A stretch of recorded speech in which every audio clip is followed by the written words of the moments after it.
Karman juga awalnya merasa heran, kenapa Zaza nggak takut sama sekali dengan Michele dan udah kayak biasa aja gitu pak. Ternyata udah satu komplotan anjing. Veldora juga menatap dingin Zaza dan Veldora berkata, aku sudah tahu dari caramu berbicara Zaza, kau adalah mata-mata yang sangat mengerikan. Zaza yang mendengar hal itu ngerasa malu pak sambil menggaruk-garukan kepalanya. Setelah itu Michele mengambil alih pembicaraan. Michele berkata, jika dia tahu akan ada banyak pertanyaan dalam benak Sharma dan Rindo tentang kota, perang, dan lain-lain. Tapi Michele ingin semua orang mengetahui alasan Michele datang ke sini secara langsung karena dia merasakan sesuatu kehadiran yang mengganggu di dalam kota. Michele tidak bisa mempercayai orang-orang yang ada di kota maupun kekaisaran. Michele lebih percaya pada orang-orang dari luar kota seperti Sharma dan Rindo. Sontak saja saat mendengar hal itu, mereka berdua nggak ngerti maksud Michele. Seolah-olah secara nggak langsung Michele memiliki musuh di dalam kota. Dan hal itu aneh karena pihak perlawanan nggak ada satupun yang ada di kota. Bahkan Zaza pun yang udah lama sama Michele nggak tahu apa-apa tentang musuh dalam bayangan yang dimaksud Michele pak. Sejenak mulut Michele membuka dan menutup kayak orang ragu-ragu mau ngomong, tapi dia pun memutuskan. Michele berkata jika dia ingin meminta bantuan orang-orang yang ada di sini. Sebenarnya siapa mereka dan apa tujuannya? Jadi penasaran gua anjing.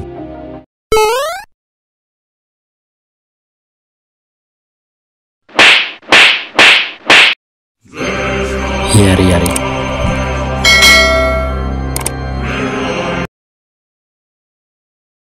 Di situ Michele pun jelaskan mulai dari awal, yaitu penyebab perang ini adalah kelaparan dan peningkatan jumlah populasi.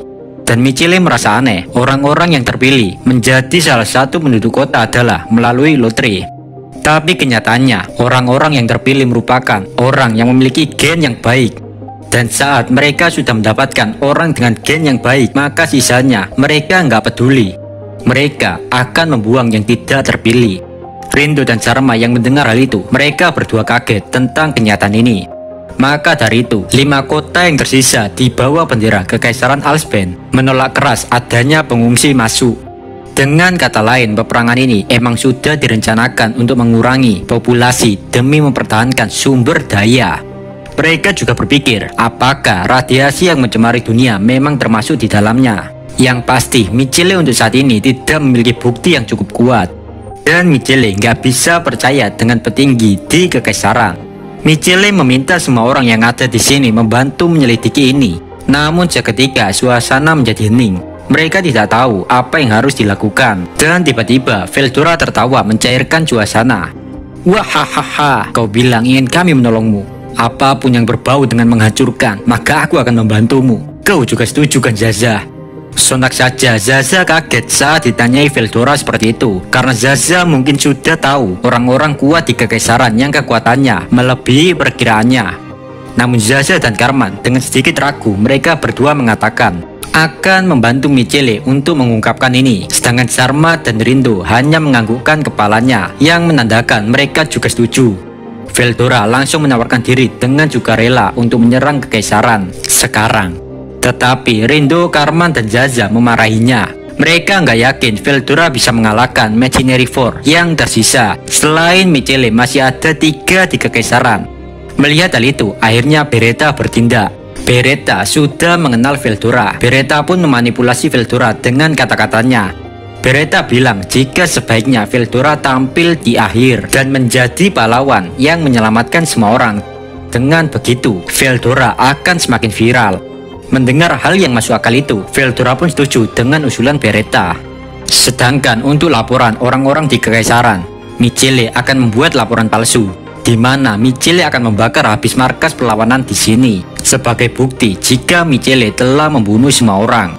Michele juga meminta bantuan kepada Veldora untuk mengawal orang-orang ke tempat persembunyian yang baru. Michele sangat menyadari jika Veldora sangat cocok untuk tugas ini, karena Michele tahu Veldora lebih kuat daripada dirinya. Sebelum pertemuan ini ditutup, Sharma bertanya apa yang akan Michele lakukan jika pelaku sebenarnya adalah Kaisar sendiri atau ayah Michele. Michele dengan tegas menjawab jika ini semua nggak ada hubungannya, entah siapapun pelakunya, Michele akan menegakkan keadilan. Lantas di situ Michele juga menyuruh Zaza untuk mengumpulkan orang-orang yang mau jadi sukarelawan untuk bertempur. Dan setelah itu pertemuan pun selesai. Sementara itu di Kekaisaran juga sedang mengadakan pertemuan. Ada 6 orang telah berkumpul, yaitu Kaisar Alsben, Perdana Menteri Fudora, Gubernur Jenderal Kota Timur Christoph, Gubernur Jenderal Kota Barat Alvin, Gubernur Jenderal Kota Utara Amit. Perwakilan untuk Gubernur Kota Selatan nggak ada, jadi diwakilkan Brigadir Jegil. Gubernur Jenderal masing-masing kota memiliki peringkat yang sama dengan Michele dan dikenal sebagai Machinery 4, kecuali Jegil ya Pak. Di sini Jegil cuma mewakili Michele, soalnya nggak datang. Kaisar Alsben bertanya-tanya kenapa Michele nggak hadir dalam pertemuan ini. Jegil pun menjawab jika Michele sedang membasmi pihak perlawanan.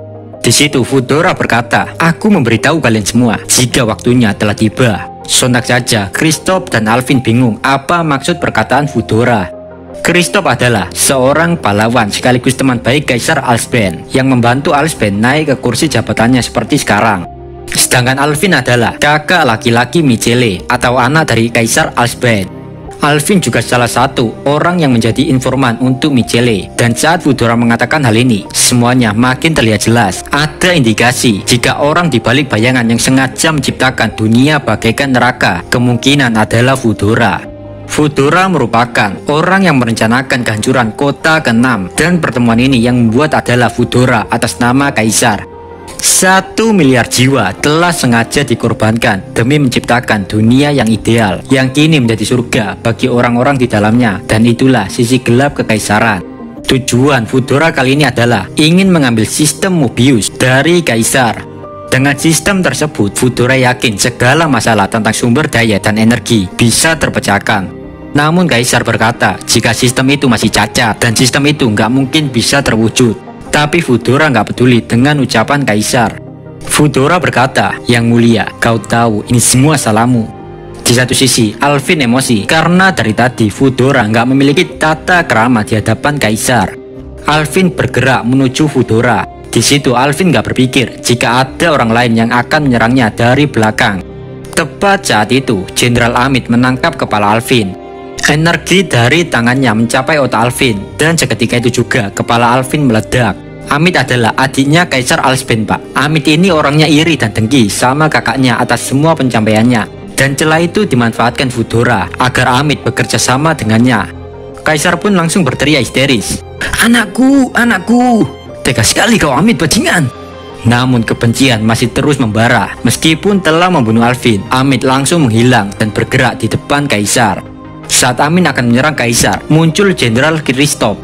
Amit berkata agar Christoph membantunya saja, karena jika Amit nanti sudah jadi Kaisar, maka Amit akan mengangkat posisi Christoph.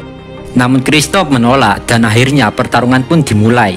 Itu adalah pertempuran para Seibok terkuat dari Machinery 4. Jegil yang melihat suasana tidak kondusif itu mengambil langkah untuk melindungi Kaisar.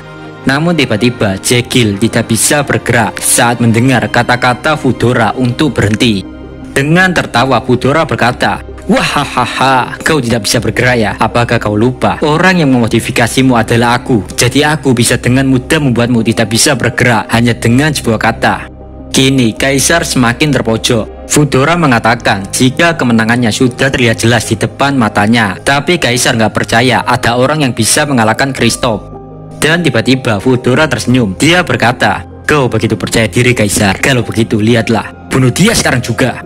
Dan dalam sekejap, sebuah tangan muncul menusuk dada Christoph. Melihat kejadian yang gak masuk akal itu, Jegil dan Kaisar kaget karena tangan yang menusuk Christoph adalah tangan milik Alvin yang sudah menjadi almarhum.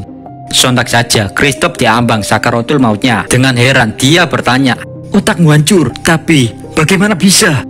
Kepala Alvin yang telah dihancurkan kini diperbarui lagi, dan dia menjawab, "Watashi bukan Alvin, Watashi adalah bionoid, makhluk hidup ciptaan Fudora sama. Kini Watashi akan menyerap segala informasi, kepribadian, ingatan, dan keterampilan milik Alvin." Melihat pertunjukan itu, Fudora makin tertawa ngakak, Pak. "Wahahaha, konyol sekali hidupmu Christoph. Andaikan kau bergerak dan berniat membunuhku lebih dulu, mungkin akulah yang membunuhmu." Dengan tatapan penuh penyesalan di ujung umurnya, Christoph meminta maaf kepada Kaisar karena udah jadi almarhum duluan. Sementara itu, Kaisar Albert hanya bisa bingung. Dia tidak bisa mencerna semua situasi ini. Dengan tatapan psikopat, Fudora berkata kepada Kaisar, "Jangan khawatir Kaisar, memang Kristoff telah mati, tapi kematiannya tidak akan sia-sia karena aku akan merubahnya dan Kristoff akan terlahir kembali menjadi Bionoid yang lebih kuat." Jika kalian suka video ini, jangan lupa subscribe biar channel ini makin berkembang. Saya Dio dari channel Isi Kindle. Amin. Bye bye.